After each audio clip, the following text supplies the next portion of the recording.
Hey there, welcome back to the channel. My name is Andrew Clark, and in today's video, I want to talk about some tiny little shapes that you can use in place of bar chords. Now, in a lot of my videos, I make use of bar chords because they're a really easy way to illustrate a lot of different concepts for navigating the fretboard. But if I'm being realistic, there's a lot of players out there that just aren't at the point where they can play bar chords yet. And while open chords and a capo can be a really great way to get around this, it does make a lot of the concepts a little harder to visualize. And it also cuts off a huge part of the neck, that section below the capo. So obviously these bar chord alternatives are going to be great for people that can't already play bar chords, but what if you can play bar chords? Well, these little shapes are going to be just as useful for you, and I'll explain why. So firstly, when you're playing in a band, your number one goal should be finding your space in the music. Now, depending on a whole bunch of different variables, that can sometimes mean that you don't want to play a full range chord. This can especially be the case when you're playing with another guitar player or with other instruments that take up the same range of frequencies. And ultimately, what these full range chords can sometimes do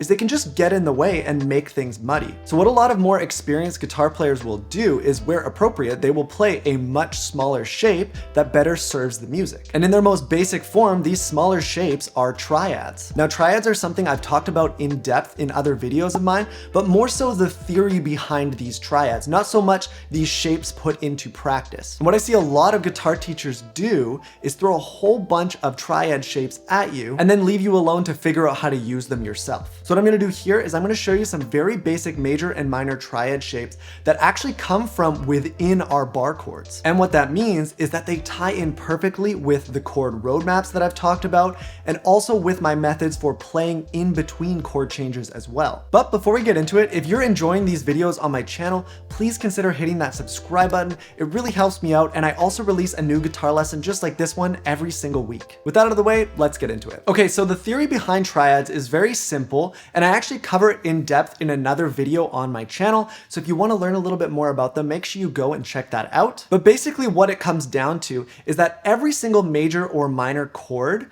is made up of three notes. These three notes are the root, the third, and the fifth. And what you're doing when you play a full range chord, like an open chord or a bar chord, is you're just playing those three notes from the triad over and over again. So if I were to play a C major chord, I would be playing the notes C, E, G, C, and E. And in a C major chord, the C is our root, the E is our third, and the G is our fifth. Now, the difference between a major and a minor triad comes down to that third. And there are two different types of thirds. One is a major third and one is a minor third. And it just has to do with the distance that note is from the root. So when I play the C note like this, if I were to go up 4 frets from there, I would be playing a major third. So that right there is a root and major third. Now, if I were to go up 3 frets instead of 4 frets, I would be playing a minor third instead of a major third. So that's this to there.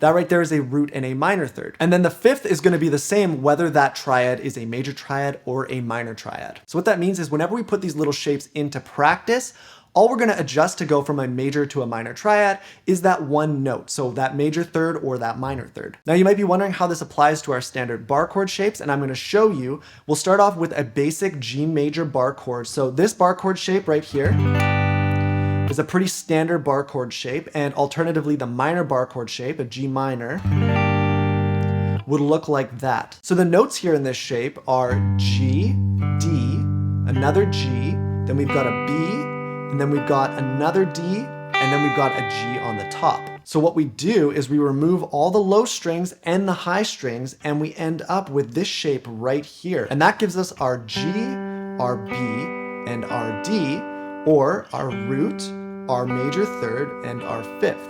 And this tiny little shape right here works anywhere you need to play a G major chord. So if I were to play an open G major chord, deep full range instead, just like that. Now, alternatively, I can do the same thing from a minor chord. So if I were to play that G minor full shape like that as a bar chord, I can do the exact same thing. So I can take these 3 notes, just like that. Now, the way that I like to play it is I like to bar these right here. You might notice sometimes I use this finger instead of this one. I actually have no feeling in this finger at all. So I have a habit of using my pinky instead, but you can use this finger if you want. And if you're playing major, And then when I go to a minor, I just bar this right here. It's a very easy bar. It's not like a bar chord. It's very natural because your hand just kind of collapses there. But you could also play it like this or like this, depending on what's comfortable to you. I like this. And that gives me a G minor because I've taken this third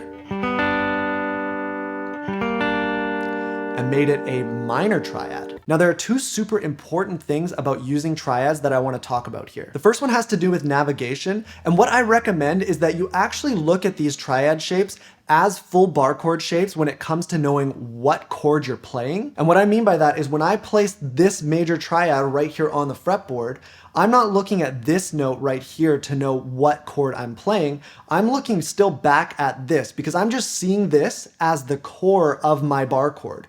So I'm always seeing this as this, even if I'm just playing this little triad shape, I'm always thinking about those other notes around there just to know where I am. So I'm always thinking when I play here, the root is right here. And that would be the same. If I were to play it up here, I'd be thinking that the root is here. I'd be thinking this is based on a full bar chord shape. Even though I'm not playing it, I'm not playing that full bar chord, my root is right here. Now your root is also here, but just as far as navigation goes, when you're trying to think very quickly in a musical scenario, this can be very, very helpful to be thinking about it based on your low E string because most guitar players memorize the notes on their low E and A strings first. However, if you already know the note names on your D string, then you can also just go from there knowing that this note right here is a B, that being the root note of this little triad shape. Then the second important thing to talk about is muting. Now you'll notice a lot of times when I play these smaller shapes, I use my fingers as well as my pick to pluck the strings all at once and not hit any of the adjacent strings. Because most of the triads you play are gonna sound pretty awful if you're also hitting those other strings. So obviously you can do something like me and just try and be very accurate, but that can be very challenging. So what I recommend is muting any nearby strings. So there are a whole bunch of different ways to go about this, but the easiest way to do it is to use this finger right here to mute your high E string. So basically this finger obviously is fretting the note on the B string, and then I'm just letting it fall just enough, kind of collapse down so that it's not pressing, but instead it's just touching that string so that it can't ring out. So just like that, it's pretty comfortable and easy to do. And then for the lower strings, this is gonna be something that's a little harder for some guitar players to do if you do have smaller hands.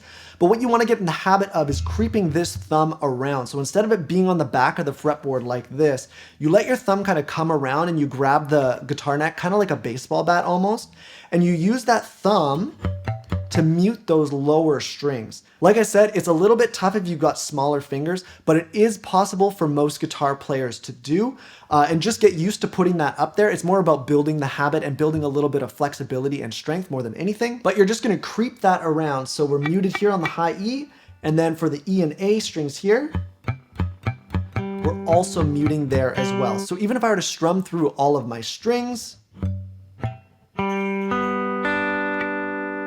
only the ones that I want to come through will come through. Ultimately, you kind of want to use a combination of muting as well as accuracy with your picking hand, just to kind of get things to sound as clean as possible. But regardless, muting technique is incredibly important and something that you should at least be working on a little bit. Okay, so we've got our major triad shape like this, our minor triad shape like this, and we can move these around anywhere we want on the fretboard based on where our normal bar chords would go. So if I were to use these triad shapes along with the chord roadmaps, if we were in the key of D major, our D major chord is here, and I'm gonna show you these shapes in a second, but if we were to play the 4, 5, and 6, where we would normally play bar chords, instead, we can play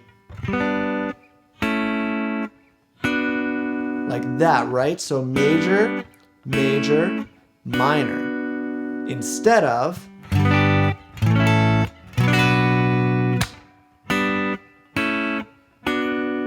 just like that. Now, when you're just playing by yourself, the full bar chord shapes are obviously gonna sound a lot fuller and richer and probably gonna sound better to your ears. But in a band setting where other instruments are covering those lower notes, other instruments are covering some of the higher notes, these little triads can be super effective. So that covers our major and minor triad shapes for our low E string root note bar chords. Now what we're gonna do is find some major and minor triad shapes for our A string root note bar chords. So if we were to take this D major bar chord right here, and we were to break it down the same way, we would have our root, our fifth, then we'd have another root, an octave of the root, then we'd have our major third, and then we'd have our fifth again up at the top. So we're just gonna strip away some of the duplicate notes, and that's gonna be this note here, and this note here, and that's gonna leave us with root, major third, and fifth, this shape right here. And as you can see, I'm actually gonna be using my extra finger here, so my middle finger, and just resting it right there on the DNA strings, just to mute those strings. So when I play my higher 3 strings, I'm not worrying so much about accidentally hitting those other ones. I'm still gonna try and be as accurate as possible with my picking, but then I don't really have to worry about any weird notes coming through. And then to make this a minor triad, all I have to do is lower the major third. So the major third is this note here, and this finger is already conveniently in a spot to play that minor third. So now we have our little minor triad like that. And then for this minor triad shape, I'm actually gonna use my free pinky and just rest it on this string nearby.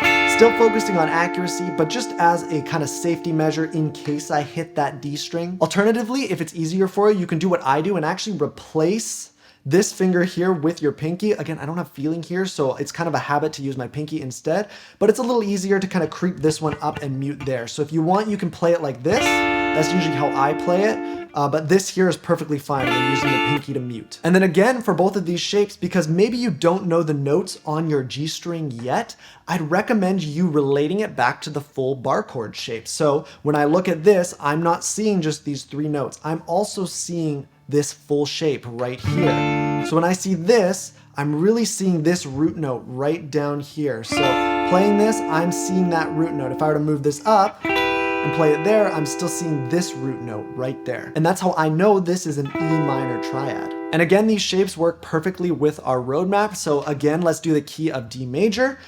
We start right here on this D major chord as our 1 chord. Well, we can play our 1 chord like that.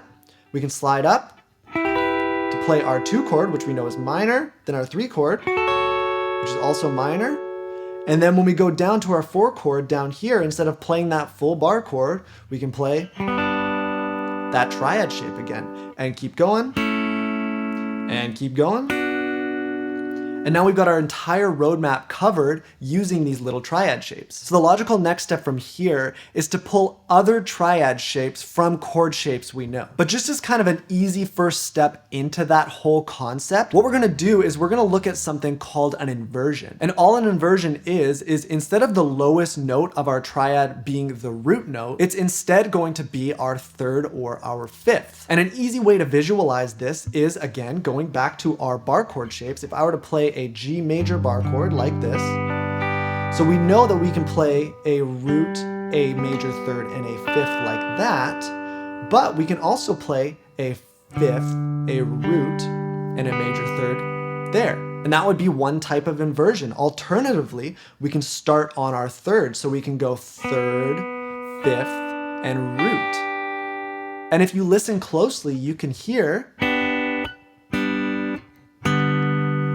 all 3 of those little shapes contain the exact same notes, just in different octaves. Now, the one place that you can't grab a triad from with this shape is on the lowest 3 strings. And that's because here you get root, 5th, root, which is essentially just a power chord with an extra octave in it. But you can hear that there's nothing making that sound major or minor, and that's because there's no 3rd in it. So I don't want to overwhelm you with shapes. It's more about understanding where these little chord shapes actually come from. And all of these link perfectly into the caged system, into scales. So when it comes to improvising and finding chord progressions, these little shapes are all over the fretboard, and you can use them as these kind of waypoints to navigate chord progressions and keys. Now I'm going to show you the same type of thing with our other bar chord shapes, but there's actually a little bit more of a takeaway here. So what I'm going to do is I'm going to play this D major bar chord shape again, and we were grabbing these top 3 strings, right? Going root, 3rd, and 5th. Well, in a lot of cases, we might not want to use those higher strings. That voicing might be just a little bit too high for what we're looking for. So instead,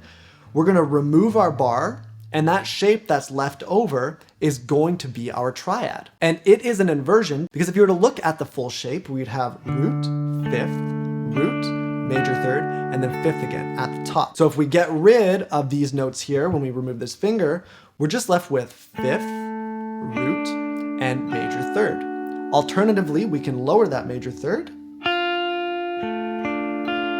just like that, and get a minor triad, specifically a D minor triad, because again, we're always going to visualize these shapes from our root being here. So even though we're just looking down and seeing this small shape, we're going to visualize as if that bar was there and our root note of this chord is going to be there. And this triad is just as usable as all the other ones. So if we were to go to our key of D major, our one chord right here, which is this bar chord we typically play, well, instead of playing this little high triad here, instead we're going to play this one. And then we can take that shape and go up to our next one. So when we slide it up, it's a minor chord, so we play a minor triad like that. And if you visualize the full shape, like that, but we're just playing those notes like this. I like to play it like this because it's a little bit easier to mute. Same thing, we can keep going like that. And then we go down to our 4, 5, and 6, we'd be playing triads based on the other bar chord shapes. And just to kind of put things in perspective a little bit, if I were to play a chord progression with these shapes, it would sound something like this.